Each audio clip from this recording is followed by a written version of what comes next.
पहले सुरेंद्र राजपूत साहब, क्या विकल्प चुनिएगा, हलफनामा या फिर माफी? अर्पिता जी, आप लोगों ने हमें क्या समझ रखा है कि हम माफी मांगेंगे? हमने तो माफी अंग्रेजों से नहीं मांगी। अंग्रेजों से माफी मांग करके जिन लोगों के पुरखे आज की डेट में देश में जिंदा हैं, वो लोग माफी मांगे। हम लोग माफी मांगने वाले लोगों में नहीं है। चल झूठा। और चुनाव आयोग का दोगला रवैया तो आज आपके सामने आ गया। उस दोगले रवैये से पहले जरा सर हलफनामा देंगे, इसका सीधा मतलब, और 7 दिन के अंदर राहुल गांधी हलफनामा देंगे। अरे सुनिए ना, नहीं मैं पूछ रही हूँ सर, आपने कहा ना माफी तो हम नहीं मांगने वाले किसी कीमत पे, कोई ऐसा नहीं करवा सकता कि माफी मंगवा दे। मैं समझ गई, हलफनामा देंगे 7 दिनों में। पहले नहीं सर, ये स्पष्ट हो जाए फिर आगे बढ़ते हैं ना फटाफट। आप मेरी पूरी बात सर ये स्पष्ट हो जाए फिर आगे बढ़ते हैं ना फटाफट। हाँ नहीं तो आपके साथ बड़ा मसला है। हमने कब कहा हम हलफनामा देंगे? आप हमारी पूरी बात नहीं सर, 2 विकल्प है, नहीं सुनना चाहते, आप हटा दीजिए। जो आपकी मर्जी हो वो कहिए आप। सर इसमें बस हवा निकल गई। नाराजगी की क्या बात है? मैं आपसे क्या पूछ रही हूँ, 2 विकल्प है, या तो हलफनामा या तो माफी। क्या नाराजगी की बात है? यानी आप पहले वाली स्थिति में बने रहेंगे, ना हलफनामा देंगे ना माफी मांगेंगे। और आप कह रहे हैं हम हलफनामा देंगे?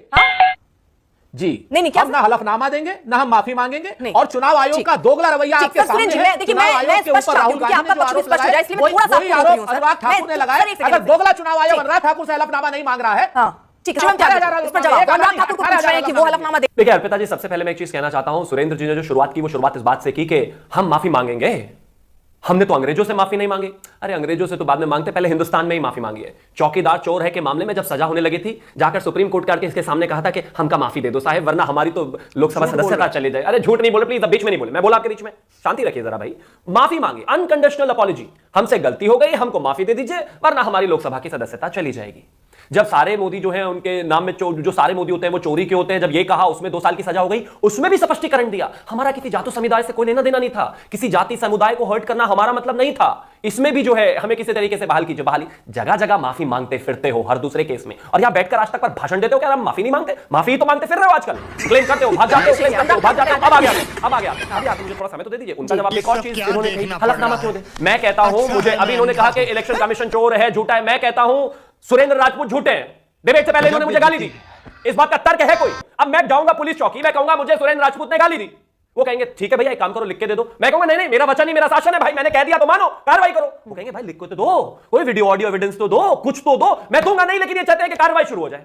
चुनाव आयोग ने आज 2 एपिक नंबर को लेकर भी क्लैरिफिकेशन दिया, जिसमें उन्होंने कहा कि एक पहले 2003 से पहले जो स्थितियां थी वहां पर सिचुएशन दूसरी थी। एक राज्य से दूसरे में, दूसरे से तीसरे में सेम एपिक नंबर के कई सारे वोटर होते थे, 3 लाख से ज्यादा वोटर रहते थे, जो हमने त्रुटि पूरी करी। फिर उन्होंने कहा कि एक नाम पर अलग अलग एपिक नंबर हो सकते हैं, क्योंकि मैं पहले शिवम त्यागी पहले गांव में वोट करता था, फिर नोएडा में आ गया, कल अगर दिल्ली में जाएगा, अब अनुराग ठाकुर पर आता है। मैं एक चीज कहना चाहता हूं, भाजपा तो कह रही है, मैं तो कहता हूं एनडीए तो कह रहा है कि कहीं पर भी अगर इस तरह की त्रुटियां हैं तो जाहिर है एसआईआर होना चाहिए, इंटेंसिव रिवीजन की आवश्यकता है। 20 साल पहले हुआ था, नॉर्मल रिवीजन होता है, लेकिन सभी पार्टियों की लगातार कंप्लेन, यानी कि कांग्रेस भी कह रही है, बाकी पार्टियां भी कह रहे हैं, हम भी कह रहे हैं कि एसआईआर होना चाहिए, तो हो जाने दीजिए ना, फिर परेशानी क्या है?